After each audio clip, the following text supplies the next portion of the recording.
नमस्ते। आज की पॉडकास्ट आपके लाइफ की सबसे बेहतरीन पॉडकास्ट होने वाली है, क्योंकि आज हम बात करने वाले हैं उन तमाम मुद्दों पर जो आज हर स्टूडेंट के दिल में हैं। सारे सवाल जो आपके मन में हैं उसके प्रैक्टिकल और असली जवाब मिलने वाले हैं। आज हमारे साथ पॉडकास्ट में मौजूद है MGCI इंस्टीट्यूट के director and founder Shri Mukesh Jat sir ji. Sir, आपका पॉडकास्ट में बहुत बहुत वेलकम है। Thank you ma'am. जो आपने कहा है कि आज का पॉडकास्ट बहुत इम्पोर्टेंट होने वाला है, बिल्कुल आपने कहा कि जो आप सबके दिल में है उन क्वेश्चन के आंसर देने की कोशिश करेंगे।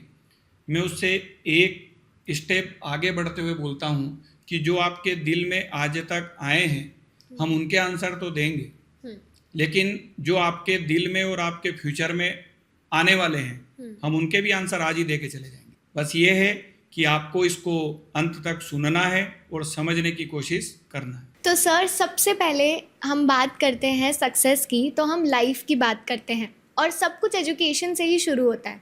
तो मेरा आपसे पहला सवाल ये है कि आपके हिसाब से एजुकेशन कैसी होनी चाहिए, या फिर एजुकेशन का असली मतलब क्या है? एजुकेशन उस रोशनी की तरह है जो हमसे हमारी ही क्षमताओं और योग्यताओं का परिचय कराती है। तो हमें इस कंसेप्ट को समझना ज़रूरी है। जैसे हम एक सिंपल सा एग्जांपल लें कि एक कोई रूम है हमारे घर में, उसमें हीरे जवाहरात अनमोल धन दौलत रखी हुई है। अब यदि उस कमरे में अंधेरा है तो क्या हम उन रखी हुई अनमोल धन दौलत को देख पाएंगे? और जब देख ही नहीं पाएंगे तो हम कैसे ही उसका उपयोग कर पाएंगे? तो ठीक उसी प्रकार से जैसे हमारे घर में एक कमरा है, वैसे हमारे शरीर रूपी घर में हमारा मस्तिष्क भी एक कमरा है, और उस मस्तिष्क के अंदर उस मालिक ने हमको अपार क्षमताएं और योग्यताएं दी है। लेकिन हम उन क्षमताओं और योग्यताओं से रूबरू कब हो पाएंगे? जब एजुकेशन नाम की रोशनी हमारे मस्तिष्क में जलेगी। इसीलिए आज के युवाओं को ये चाहिए कि वो रटने पे ध्यान न दें, वो सीखने पर ध्यान दें, वो ज्ञान पर ध्यान दें। हिंदी की एक कहावत है, उसमें ज्ञानी को राजा से भी ऊपर बताया गया। जैसे किसी ने कहा है, स्वदेशे पूज्यते राजा विद्वान सर्वत्र पूज्यते। मतलब यदि आपके पास ज्ञान है तो आपकी महिमा आपके देश में नहीं पूरे ब्रह्मांड में होगी। यह एजुकेशन की ताकत है। और इसी दृष्टिकोण से जब इंसान एजुकेशन को लेगा तभी वो अपनी क्षमताओं और योग्यता को पहचान पाएगा। फिर वो जीवन में कभी मोहताज नहीं रहेगा, फिर वो शहंशाह बन जाएगा। बिल्कुल सही कहा सर आपने। एजुकेशन रोशनी है, और जब ये रोशनी मिलती है तो हमें रास्ता काफ़ी साफ से दिखता है। पर एक चीज़ है जो अक्सर हर किसी के रास्ते में आती है, जो है संघर्ष। और आजकल सबकी एक कंप्लेंट होती है कि यार लाइफ में बहुत स्ट्रगल है। तो आप इस चीज़ को कैसे देखते हैं? मैम, मैं तो ईश्वर का दिया हुआ सबसे बड़ा उपहार यदि किसी को मानता हूँ, संघर्ष को मानता हूँ। अच्छा। मैं संघर्ष को अभिशाप नहीं वरदान मानता हूँ। और यदि हम उसको समझ लेंगे तो मैं ही नहीं, इस धरती का हर इंसान संघर्ष को वरदान ही माने। जैसे हम एक सिंपल से एग्जांपल से लें, आज के यंग जनरेशन को ही कनेक्ट करते हुए लें कि हम लोग चाहते हैं कि हम एक बेहतरीन बॉडी बनाएं। उसके लिए हम एक्सरसाइज के लिए जिम ज्वाइन करेंगे। यदि हम बाइसेप और ट्राइसेप बनाना चाहते हैं तो उसको टारगेट करके एक्सरसाइज करेंगे। आप विचार करें, जब हम एक्सरसाइज करेंगे तो हम एक्सरसाइज करके क्या कर रहे हैं? हम उस मसल्स को जिसको डेवलप करना चाहते हैं उसको स्ट्रगल में डाल रहे हैं। सही है। जब उस मसल्स को स्ट्रगल में डालेंगे तो क्या उस मसल्स में पेन होगा? हाँ जी। और पहलवानों की कहावत है, there is no pain there is no gain. तो स्ट्रगल के बाद क्या आया? पेन। और स्ट्रगल से पैदा हुए पेन को जो सहन कर जाता है उसी को सफलता की वरमाला पहनने का अधिकार है। सही बात यदि है। कोई चाहे कि मेरे जीवन में स्ट्रगल नहीं आए और मैं स्ट्रगल का दुख कभी झेलूं ही नहीं, तो यह तो वैसी बात हुई ना कि मुझे ठंड से बचना है और मैं गर्म कपड़े नहीं पहनना चाहता। यह तो वैसी ही बात हुई कि मुझे प्यास तो बुझाना है लेकिन मैं पानी नहीं पीना चाहता, जो कि पूर्णतः असंभव है। तो उस ईश्वर की जिसके ऊपर विशेष कृपा होती है, वो उसके जीवन में क्या देता है? संघर्ष देता है। तो जिस दिन मेरी इस लाइन को आज का युवा समझ जाएगा, उस दिन वो भी मेरी तरह कहेगा कि संघर्ष वरदान है, अभिशाप नहीं है, संघर्ष वरदान है, क्योंकि संघर्ष से मिलने वाले दर्द को सहन करने की जिसमें क्षमता है, उसी को सफलता की वरमाला पहनने का अधिकार है। काफ़ी ज़्यादा इंस्पायरिंग है ये। पर मेरे हिसाब से एक और प्रॉब्लम है, आजकल के बच्चे स्ट्रगल तो कर लेते हैं, शायद मेहनत भी कर लेते हैं, बट कहीं ना कहीं उनका ध्यान काफ़ी ज़्यादा भटक जाता है आजकल, क्योंकि डिस्ट्रैक्शंस इतने हो गए, सोशल मीडिया हो गया, फ़ोन्स हो गए, फ्रेंड्स हो गए, हर तरफ से डिस्ट्रैक्शन ही है। तो आपके हिसाब से इन चीज़ों से कैसे बच सके? जैसे आपने अपने क्वेश्चन में ही कहीं ना कहीं आंसर देने की आपने ही कोशिश की। अच्छा। कि डिस्ट्रैक्शन का मतलब है ध्यान का भटकना। भटकना इसका क्या मतलब है? कि किसी पॉइंट से हटना। जैसे हम एक सिंपल सा एग्जांपल लें, एक छोटा बच्चा मेले में घूमने जाता है और जब तक वो छोटा बच्चा अपने पिता की उंगली पकड़ के रखता है, आप मुझे बताएं, वो उंगली नहीं छोड़ेगा तो क्या मेले की भीड़ में भटक जाएगा? नहीं। भटकेगा कब? जब उसने माता पिता की उंगली छोड़ी। ये तो हुआ फिजिकली भटकना, शारीरिक भटकना। हाँ। और आप जिस भटकाव की बात कर रहे हैं, हाँ, वो मानसिक भटकाव है। हाँ जी।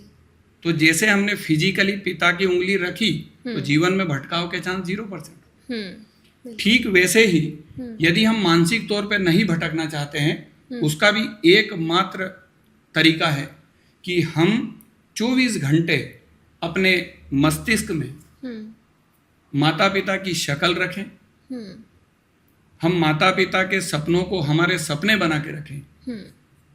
जिस बेटे और बेटी के दिमाग में माता पिता की शक्ल है और माता पिता के सपने हैं, आप मुझे बताएं उसके मस्तिष्क में क्या दूसरी शक्ल और दूसरे विचार कभी आ सकते हैं?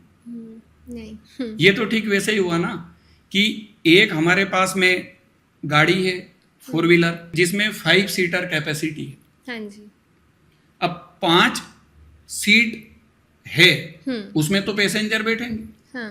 ये हमारे ऊपर निर्भर है कि हम उसमें पॉजिटिव पैसेंजर को बिठाएं या नेगेटिव पैसेंजर को बिठाएं। तो पॉजिटिव कौन है? माता पिता और उनके सपने।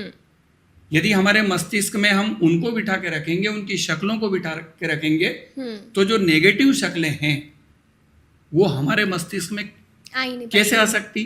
क्योंकि there is no vacancy for the negative person. माता पिता ही इस धरती के ऊपर एकमात्र रिश्ता है जो पूर्णतः निस्वार्थ है। हाँ जी। बाकी हर रिश्ते में चाहे कम हो या अधिक हो, स्वार्थ तो होता है। तो ये मूल मंत्र जिसने पकड़ लिया, मुझे लगता है वो मर तो सकता है लेकिन भटक नहीं सकता। सर, काफ़ी ज़्यादा प्रैक्टिकल एडवाइस है ये। वैसे आजकल मैं एक और चीज़ काफ़ी ज़्यादा नोटिस कर रही हूँ, बच्चे ने स्ट्रगल कर लिया, मेहनत भी कर लिया और एक घड़ी खुद को डिस्ट्रैक्शन से भी बचा के रखा, बट फिर बहुत ही जल्दी वो डिप्रेस हो जाता है। मतलब थोड़ा सा कुछ हुआ नहीं, थोड़ा सा प्रेशर आया नहीं कि वो बच्चा डिप्रेशन में चला जाता है। तो इसका रीज़न क्या हो सकता है या फिर इससे निकला कैसे जा सकता है? डिप्रेशन की मूल वजह है अज्ञानता। कैसे अज्ञानता? जैसे कि हम वो मांग लेते हैं ईश्वर से या वो चाह लेते हैं जो कि प्रैक्टिकली संभव है ही नहीं। अब आप अपने जीवन में उस ईश्वर से ये प्रार्थना करें कि हे ईश्वर कुछ ऐसा करो कि दिन के बाद रात ना आए, तो गलती तो हमारी सोच में है। हाँ जी। उसी को मैंने अज्ञानता कहा। इसे ही एक आसान एग्जाम्पल देके समझें कि मान लो मैंने सुबह 6 बजे चलना प्रारंभ किया, एक रास्ते पे आपने 6 बजे चलना प्रारंभ किया, ठीक है। शाम को 4 बजे मैंने अपनी यात्रा खत्म कर दी और आपने चलना प्रारंभ रखा। आप फिर चलते गए। तो जब आप चलते जाएंगे तो आपके जीवन में शाम का 4 भी आएगा, शाम का 5 भी आएगा, शाम का 6 भी आएगा, 7 भी आएगा, मतलब रात भी आएगी। हाँ जी। अब आप मुझे बताएं, रात किसके जीवन में आई? क्या मेरे जीवन में, जिनने अपनी यात्रा ही 4 बजे खत्म कर दी, या आपके जीवन में जिन्होंने लंबी दूरी तय करने के सपने के साथ चलना प्रारंभ रखा? किसके जीवन में रात आई? आपके जीवन में। तो रात का आना मतलब उसको अपन संकेत के रूप में कह सकते हैं उदासी का आना, डिप्रेशन का आना। तो रात का आना इस बात का सबूत है कि हमने आगे बढ़ने की कोशिश की है, और रात का नहीं आना इस बात का सबूत है कि हम जीवन में उतना आगे बढ़े ही नहीं कि दिन खत्म होवे और जीवन में रात आए। सही बात है। तो अब रात के आने को लोग दुख तकलीफ समझ बैठते हैं और उसी में किस में चले जाते हैं? डिप्रेशन में। जब उनको ये राज की बात समझ में आएगी कि रात का आना मतलब तो आगे बढ़ने का सबूत है, तो फिर वो रात का गम नहीं, रात के आने का जश्न मनाएंगे। और जीवन में गम का स्थान जश्न ने ले लिया, तो बताओ क्या ऐसे विचारवान इंसान के जीवन में कभी डिप्रेशन आएगा? वही मैंने कहने की कोशिश करी कि डिप्रेशन का आना ज्ञान की कमी है, अज्ञानता है। जो आगे बढ़ेगा उसके जीवन में रात आएगी। जब उसको ये बात समझ में आएगी तो उसको फिर आगे की बात भी समझ में आएगी कि रात का घोर अंधेरा छटेगा और सूर्य उदय होगा और फिर जीवन में रोशनी आएगी, और वो इंसान जीवन में उस मुकाम पे पहुंचेगा जिस मुकाम पे शायद आज तक कोई नहीं पहुंचा। उसके जीवन में फिर कभी डिप्रेशन आने वाला नहीं। काफ़ी ज़्यादा अलग पर्सपेक्टिव है डिप्रेशन को देखने का। रात को उत्सव समझ लो, मतलब ये काफ़ी ज़्यादा पावरफुल लाइन लगी मुझे।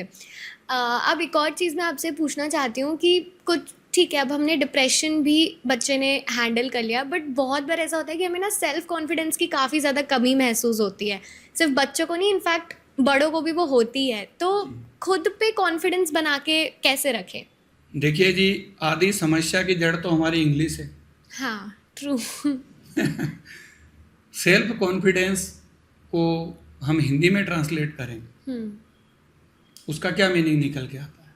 आत्मविश्वास। और आत्मविश्वास को तोड़ें 2 टुकड़ों में, उसका क्या मीनिंग निकल के आता है? आत्मा का विश्वास। तो यदि हम आत्मविश्वास जीवन में रखना चाहते हैं तो हमको उसकी गहराई में जाना पड़ेगा। तो सेल्फ कॉन्फिडेंस का जो संबंध है वो शारीरिक ताकत के साथ नहीं है, वो आत्मीय ताकत के साथ है। चलो एक बहुत सिंपल सी चीज मैं आपसे ही पूछता हूँ कि आपके माता पिता है, मेरे माता पिता है, आप और हम एक जन्म में हमारे माता पिता के साथ मैक्सिमम कितने वर्ष रह सकते हैं? शायद मैक्सिमम 100। इसका मतलब जो इस जन्म में हमारे माता पिता है उनका और हमारा संबंध मैक्सिमम 100 वर्षों का है। वो हमारे पिता है। अब जैसा कि व्यवहारिक जीवन में अपन ने देखा है कि एक पिता, मान लो उसके 2 पुत्र है या पुत्र और पुत्री है, जब वो संपत्ति का अपना बंटवारा करते हैं, मान लो उनके पास कोई व्यापार है, खेती है, कैश पेमेंट है, बैंक बैलेंस है, आप मुझे बताएं कि जब पिता अपने 2 बेटों में बंटवारा करते हैं तो किसी को कम और किसी को ज़्यादा देते हैं कि बराबर हिस्से होते हैं?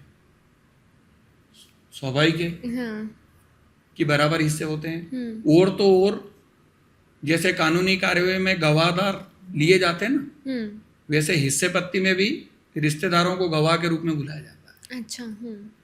कि कल से कोई लांछन न लगाए कि मैंने किसी को कम या किसी को ज्यादा दिया। अब आप विचार करने की कोशिश करें कि ये जो हमारे पिता है ये तो 100 वर्षों के पिता है, लेकिन एक शब्द लगता परम, परम पिता, परम ईश्वर। मतलब वो परम ईश्वर और परम पिता किसे कहा गया? जो हमारे जन्मों जन्मों के पिता है। तो जब उन्होंने आपको, हमको या हमारे सभी ऑडियंस को जब बौद्धिक दौलत दी, तो क्या कोई ऐसा कारण है कि उन्होंने किसी को कम या किसी को ज्यादा दी होगी? कोई कारण है आपके पास? नहीं। हमारे जो पिता है 100 वर्षों के हैं, उनके पास तो सीमित दौलत है। हाँ। जितनी है उतनी है। 100 एकड़ जमीन है तो 100 ही है। लेकिन उस परम पिता के पास सीमित नहीं, असीमित है। उस ईश्वर का सोचना मतलब देना है। तो जब सीमित वाला कम ज्यादा नहीं देता, तो परम पिता परम ईश्वर क्या जो असीमित खजानों का मालिक है, क्या उसने हमको कम ज्यादा दिया होगा? बिल्कुल नहीं दिया। इस बात को हम मान सकते हैं कि इस यूनिवर्स, इस सृष्टि को चलाने के लिए अलग अलग गुणों की आवश्यकता हुई। तो आपको 4 अलग गुण दिए, मुझे 4 अलग गुण दिए। मतलब आप में 4 अलग तरह की कमजोरियां हैं, मेरे में 4 अलग कमजोरियां हैं, अलग तरह की कमजोरियां हैं। अब ये हम इंसानों की बड़ी कमी है कि हमारा ध्यान उसकी दी गई ताकतों की तरफ नहीं जाता है। हमारा ध्यान कमजोरियों की तरफ जाता है। हाँ। जैसे हम एक सिंपल सा एग्जांपल दें कि हमारे मुंह के अंदर 32 दांत है। जीभ उन 32 दांतों के बीच में है। जब तक 32 दांत मुंह में रहेंगे, वो जीभ कभी भी किसी भी दांत को जाके सर्च नहीं करेगी। लेकिन आपको भी याद होगा जब हमारे दूध के दांत गिरे थे। हाँ। एक दांत गिरा था। हाँ। तो बताओ मुझे, जीभ की क्या एक्टिविटी थी? हाँ। क्या वो उसी गड्ढे में जाके और हाँ। सर्च नहीं करती थी कि भाई कहाँ गया? हाँ। तो तेरे 31 भाई तो बचे हुए हैं अभी, पर जीभ वहां नहीं जाएगी जो है। कहाँ जाएगी? जो नहीं है। समझ में आया अपने को? तो ईश्वर ने हमको कम या ज्यादा नहीं दिया, सबको अलग अलग दिया। और जिस दिन ये पता चल जाएगा कि मेरे पास शायद एक ऐसी क्वालिटी है जो इस पूरे ब्रह्मांड में किसी के पास नहीं है, तो वो आत्मविश्वास पैदा हो जाएगा। और मैं उस आत्मविश्वास के साथ उस क्वालिटी को ढूंढने की कोशिश करूंगा। और जब मैं कोशिश करूंगा, चूंकि वो क्वालिटी है, तो मेरे में मिलेगी और मिलेगी, और मैं उसका उपयोग करूंगा, क्योंकि वो क्वालिटी मेरे सिवाय किसी और के पास है ही नहीं। क्योंकि जैसी मेरी शक्ल है वैसी किसी की है ही नहीं। तो वो जो मेरे अंदर क्वालिटी, वो किसी के अंदर है ही नहीं। जब वो विश्वास हो जाएगा, मैं उस क्वालिटी को ढूंढूंगा, तो बताओ क्या मैं दुनिया में ऐसा काम नहीं करूंगा जो आज तक किसी ने नहीं किया? क्या मेरा नाम उस ऊंचाई पे नहीं जाएगा जो आज तक कोई नहीं जा पाया? लेकिन ये कब हो पाएगा जीवन के अंदर? जब हम अपने ऊपर विश्वास रखेंगे और उस अच्छाई को ढूंढने की कोशिश करेंगे। तो बस यही समझने की जरूरत है कि उसने आपको, हमको और सबको कम या ज्यादा नहीं दिया, अलग अलग। सर, जब हमें कॉन्फिडेंस आ जाता है तो हमें अपनी ताकत का भी एहसास हो जाता है, आई फील। तो इस टाइम पे एक और चीज़ काफ़ी ज़्यादा इम्पॉर्टेंट होती है, हमारे सोचने का तरीका, थिंकिंग। और आजकल काफ़ी हर जगह ही डिस्कशन चल रहा है, positive thinking, negative thinking, videos भी इनफैक्ट आजकल इसके बहुत वायरल होते हैं। तो आप इसे प्रैक्टिकली कैसे समझते हैं? पॉजिटिव और नेगेटिव थिंकिंग तो सफलता की कुंजी ही है। पॉजिटिव थिंकिंग लाइफ में बहुत जरूरी है। देखो, ऐसा है कि एक एग्जाम्पल से अपन इसको समझने की कोशिश करते हैं जी। आप और हम अपने जीवन में 2 रुपया कमाते हैं, हमारी सेविंग होती है, हम कहाँ जाकर डिपॉजिट करते हैं उसको? बैंक में। और जो हम डिपॉजिट करते हैं, क्या वही हमें वापस रिटर्न नहीं मिलता? जो हम डिपॉजिट करते हैं, क्या वो हमें रिटर्न मिलता है? मिलता है। तो जिस प्रकार हम पेमेंट डिपॉजिट करते हैं इस दुनिया की बैंक में, उसी प्रकार हमारे मस्तिष्क के अंदर से जो विचार पैदा होते हैं, चाहे वो पॉजिटिव हो चाहे वो नेगेटिव हो, विचार कभी मरते नहीं। वो इस यूनिवर्स में रोटेट हो जाते हैं, फैलते रहते हैं। और एक दिन वही विचार जो हमारे द्वारा रिलीज हुए वो वापस हमारे जीवन में आ जाते हैं। यदि हमने पॉजिटिव सोचा है तो पॉजिटिव रूप में आएंगे, और नेगेटिव सोचा है तो नेगेटिव रूप में। इसीलिए इंग्लिश का एक बहुत फेमस कोटेशन है, what we are thinking today we will become tomorrow. जैसा आज हम सोचेंगे हम कल वैसा ही बनेंगे। इसका उल्टा कर लें कि जैसा हम कल बनना चाहते हैं आज हमें वैसा ही सोचना चाहिए। नेगेटिव विचार वाला व्यक्ति हर जगह कमियां देखता है। चलो एक बहुत आसान सा एग्जाम्पल मैं आपसे ही शेयर करता हूं कि मान लो हम लोग कहीं ना कहीं शाम के समय घूमने निकले, पूर्णिमा की रात है, और कहीं एक जगह खड़े हो गए, दो लोग घूम रहे हैं। अब दोनों एक पानी का भरा हुआ छोटा सा एरिया है, गड्ढे में पानी भरा हुआ है, दोनों उसको देख रहे, लेकिन दोनों की सोच अलग। एक व्यक्ति जिसके माइंड में हर जगह निगेटिव दिखाई दे रहा है वो मुंह बना रहा है पानी को देख के, पता है उसको क्या दिख रहा है। वो बोलता है उसके साथी को, पानी कितना गंदा है, इसमें तो मच्छर ही मच्छर दिखाई दे रहे हैं।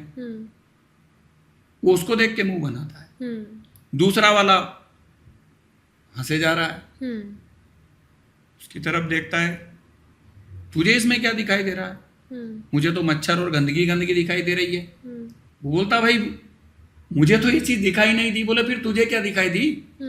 बोले यार मुझे तो वो जो आसमान में पूर्णिमा का चांद है ना उसकी शक्ल दिखाई दे रही नीचे, और मैं तो उसको देख देख के खुश हुए जा रहा हूं। तो जो पॉजिटिव सोच वाला इंसान है उसको उस गंदे पानी में भी पूर्णिमा का चांद दिखाई दे रहा है, और जो निगेटिव सोच वाला व्यक्ति है उसको चांद होते हुए भी दिखाई नहीं दे रहा है, उसको वो गंदगी और मच्छर दिखाई दे रहे हैं। आज की यंग जनरेशन को उनके जीवन में होने वाली हर घटना को पॉजिटिव मैनर में लेना चाहिए। जब वो पॉजिटिव मैनर में लेंगे तो वो ये ढूंढने की कोशिश करेंगे कि इसमें उनके लिए पॉजिटिव क्या है। जब ढूंढने की कोशिश करेंगे तो बराबर उनको पॉजिटिव मिलेगा, और उस पर विश्वास करके आगे बढ़ेंगे तो उनको सक्सेस होने से कोई भी फिर रोक नहीं पाएगा। काफ़ी ज़्यादा अच्छा एग्जाम्पल दिया सर आपने, ये तो कभी नहीं भूलेंगे हम ये वाला एग्जाम्पल। अब जैसे ये सब चीज़ें आपने बता दी, संघर्ष के बारे में, distraction, depression, positive thinking, confidence, but अब मैं ये जानना चाहती हूँ कि अगर कोई इंसान है और अगर वो सक्सेसफुल होना चाहता है, सभी होना चाहते हैं वैसे तो उसके लिए कुछ आपका प्रैक्टिकल एग्जाम्पल या कुछ एडवाइस है, या फिर कुछ मतलब जैसे गुरु मंत्र या ऐसा कुछ है सक्सेसफुल होने का? बिल्कुल, यदि कोई इंसान सफल होना चाहता है तो 2-3 बातों का उसको जीवन में जरूर ध्यान रखना पड़ेगा। एक है निर्भय और निडर होकर मेहनत करना।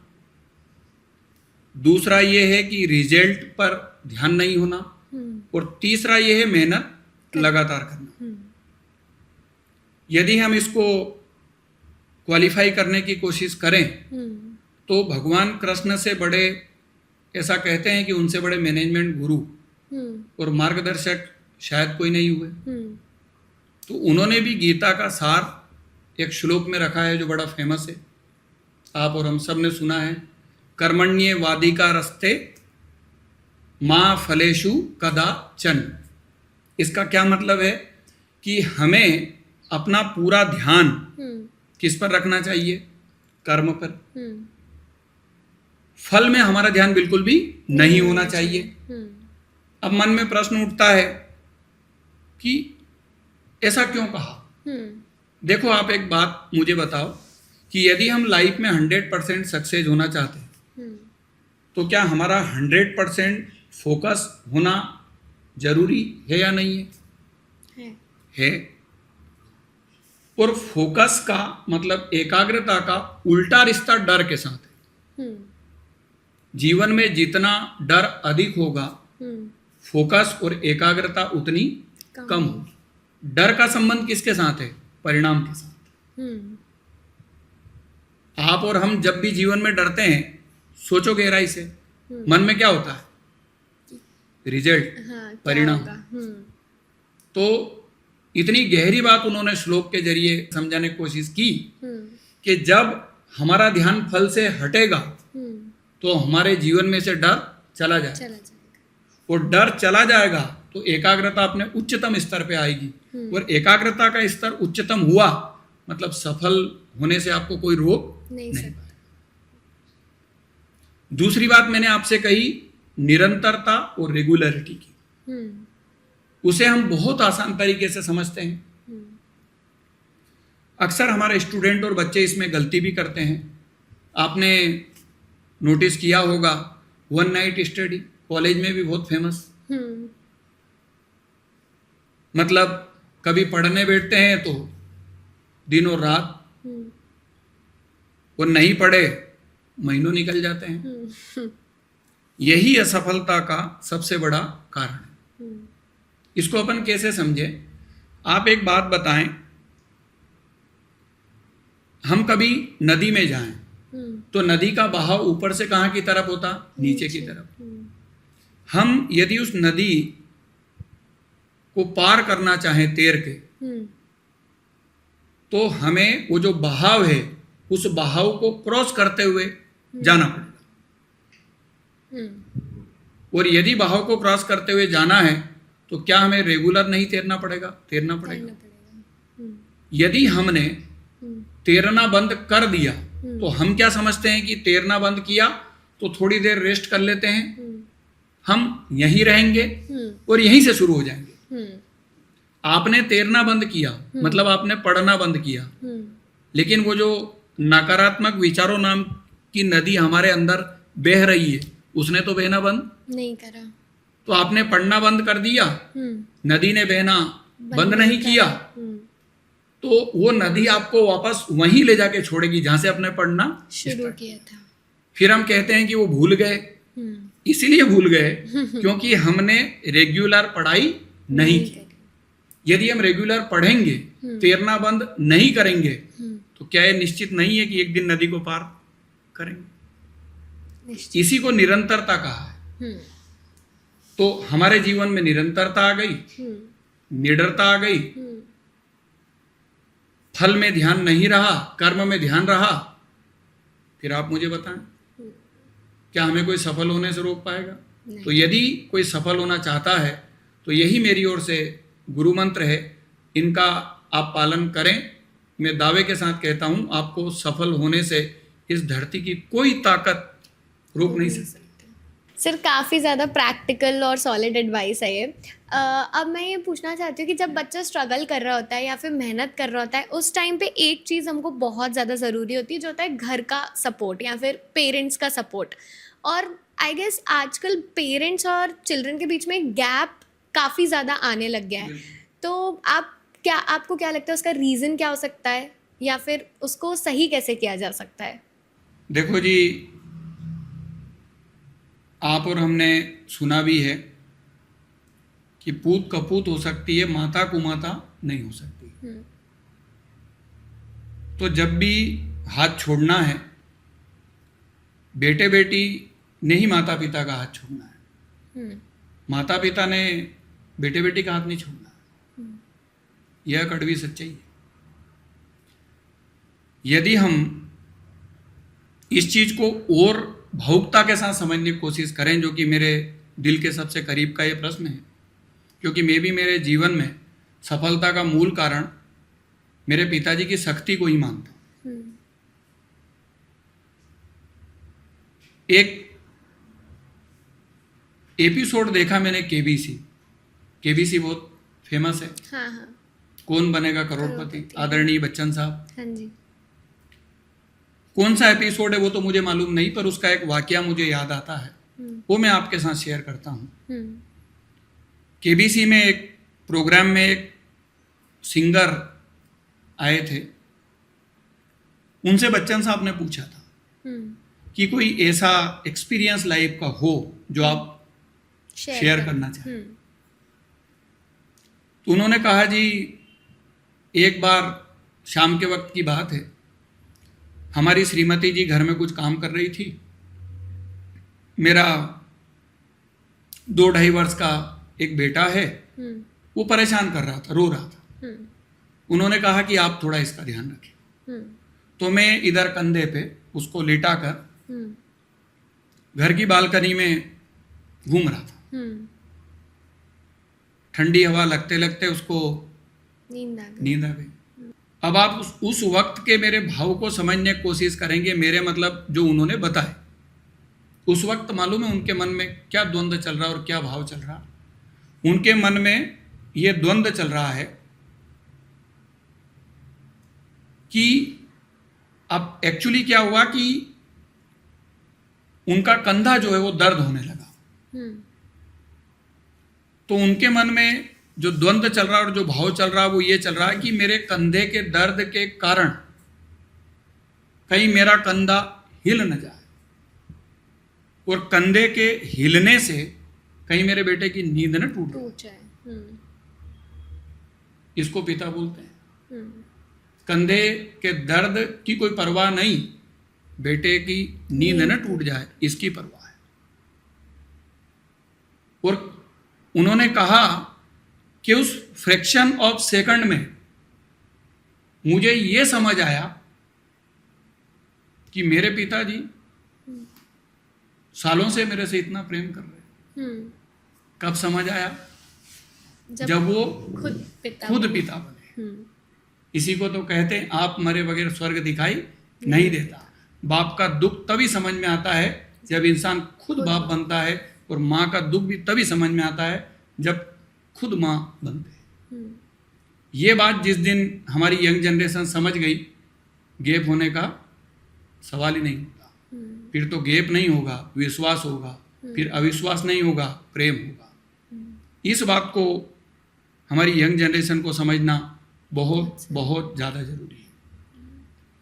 मैं तो अक्सर चूंकि टीचर हूँ तो मेरे पास यंग जनरेशन ही है, तो उनके माइंड में विचार आते हैं कि ये जो टीन एज है 13 to 19, 13 से 19, तो उनको लगता है कि ऐश करने की उम्र है।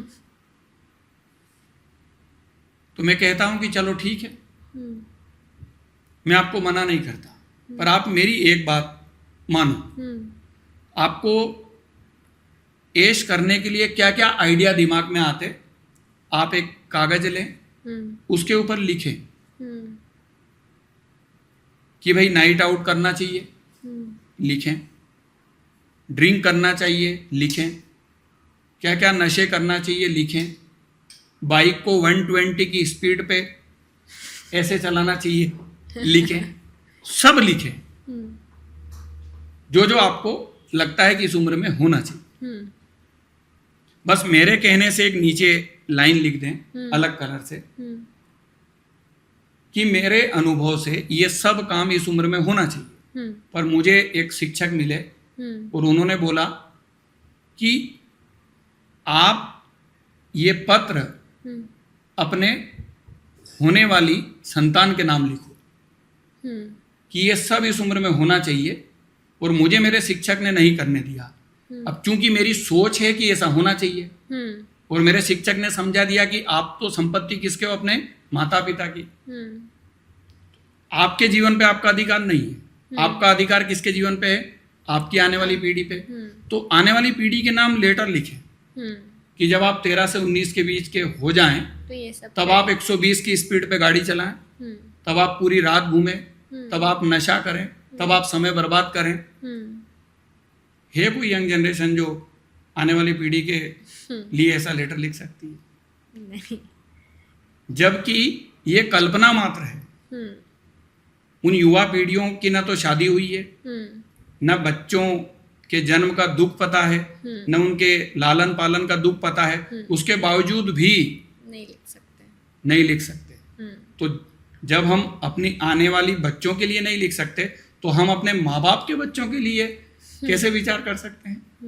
बिल्कुल सही कहा। जब बच्चा समझ जाएगा कि ये सब चीज़ों के साथ पेरेंट्स भी उतने ही ज़रूरी है, तो मुझे भी लगता है कि वो वाला जो गैप है वो फिल हो जाएगा। बिल्कुल हो जाएगा। सर, अब मेरा आपसे एक आखिरी सवाल और सबसे ज़्यादा इम्पोर्टेंट जो मेरे को लगता है कि आपके हिसाब से सक्सेस का मतलब क्या है, या फिर सक्सेस की डेफिनेशन क्या है? कौन सी लाइफ को हम ऐसा बोल सकते हैं कि हाँ, ये सक्सेसफुल लाइफ है? देखिए मैम, मैं अपने एक्सपीरियंस से, अपने अनुभव से, अपनी सोच से सक्सेस का मीनिंग आपके सामने रखता हूँ। देखिए, इसको अपन एक क्वेश्चन में आपसे पूछता हूँ। जब कोई मुजरिम कोर्ट में पेश किया जाता है, तो आप और हम तो कभी गए नहीं, लेकिन फिल्मों में ही देखा है। तो कटघरे में खड़ा किया जाता है और बोला जाता है कि आप अपने बचाव में कुछ बोले, कहना चाहते हो क्या? क्योंकि उसके बाद फिर हम आपको सजा सुनाएंगे। हाँ। क्या होता है, बाइज्जत भरी होते हैं, वो बात का फैसला। हाँ। लेकिन फिर हम सजा सुनाएंगे या फैसला सुनाएंगे। अब आप मुझे बताओ कि ये दुनिया की छोटी सी अदालत है, तो फिर बात उस ऊपर वाले की अदालत पे जाती है। क्या जब हम अपना जीवन संपूर्ण करेंगे, तो आपने सुना या नहीं सुना मुझे नहीं मालूम, मैंने सुना है कि मृत्यु से कुछ वक्त पूर्व ऐसा बोलते हैं कि इंसान का बोलना चालना बंद हो जाता है। ऐसा मैंने सुना है और यह कड़वा सत्य भी है। आपने कभी विचार किया बोलना बंद क्यों होता है? मैं बताता हूँ। एक्चुअली उस वक्त जैसे कोर्ट के कटघरे में पेशी चलती ना, वैसे उस वक्त उस ऊपर वाले के दरबार में हमारी क्या चल रही होती है? पेशी चल रही होती है कि भाई, तेरे को इस दुनिया में से मैं लेके जा रहा हूँ, तूने जो जो किया है ये सब स्क्रीन पे मैं तेरे सामने चला रहा हूँ। मतलब बोल बंद के समय वो इंसान अंदर क्या देख रहा है? स्क्रीन देख रहा है, जो उसने जन्म से लेकर मृत्यु तक किया है। अब यहां मैं सक्सेस को डिफाइन करता हूं इस मोड़ पे जाके। यदि हम उस वक्त स्क्रीन को देख रहे हैं और उस स्क्रीन पे जो लोगों के चेहरे दिख रहे हैं, वो चेहरे हमको दुआ देते हुए दिखाई दे रहे हैं,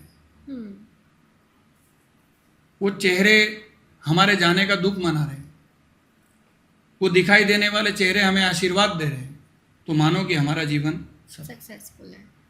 और यदि वो चेहरे हमें बद्दुआ दे रहे हैं और हमारे जाने की खुशियां मना रहे हैं, तो चाहे हमने करोड़ों भी कमाए, बड़े बड़े पद भी हासिल किए, पर मेरी नज़र में तो वो जीवन सक्सेस नहीं है, वो जीवन फिर अनसक्सेस है।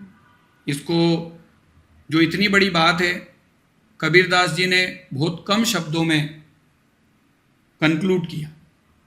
कबीरदास जी का कोटेशन है और आप और हमने वैसा देखा भी, आप कनेक्ट भी कर पाएंगे। कबीरदास जी कहते हैं कि जब हम पैदा हुए, जग हंसा हम रोए, ऐसी करनी कर चलो हम हंसे जग रोए।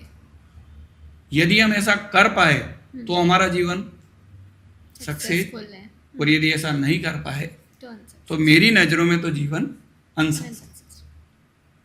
ये सक्सेस की मेरी डेफिनेशन है। काफ़ी ज़्यादा अच्छा लगा सर ये सब सुन के, और थैंक यू सो मच। आपसे बात करके भी काफ़ी ज़्यादा इंस्पायरिंग लगा और काफ़ी ज़्यादा अच्छा भी लगा।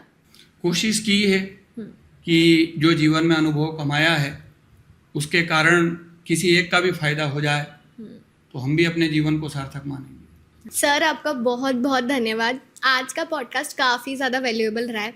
जो भी आपने कहा है, जो भी आपने एडवाइस दी है, वो सिर्फ स्टूडेंट के लिए नहीं बल्कि हर एक इंसान के लिए वो काफ़ी ही ज़्यादा वैल्यूएबल चीज़ है। जो भी टॉपिक्स हमने डिस्कस करे, चाहे एजुकेशन, स्ट्रगल, डिप्रेशन, डिस्ट्रैक्शन, जो भी, सभी लाइफ चेंजिंग है। तो आपका बहुत बहुत थैंक यू। बहुत ज़्यादा अच्छा लगा आपसे बात करके। Thank you ma'am. और उम्र में जो मेरे से बड़े हैं या जो मेरे स्टूडेंट हैं या जो उम्र में मेरे से छोटे हैं, उन सबको भी मैं विशेष तौर पे धन्यवाद देता हूं कि आपने समय निकाल के इस पॉडकास्ट को लास्ट तक, मतलब आखिरी तक सुना। आपका प्रेम मिलता रहेगा। तो हम कोशिश करेंगे कि जो भी हमने जीवन में अनुभव कमाया है आगे भी पॉडकास्ट के माध्यम से आप तक पहुंचाते रहें। हमने तो जो अनुभव कमाया है उस अनुभव के आधार पे जो मतलब एक तरह से जो योग्य लोग हैं जो सोए हुए हैं उनको जगाने की कोशिश की है। और मैं अपने पॉडकास्ट का समापन भी कबीरदास जी के कोटेशन से ही करना चाहूँगा। कबीरदास जी ने कहा है कि ज्यों तिल माही तेल है,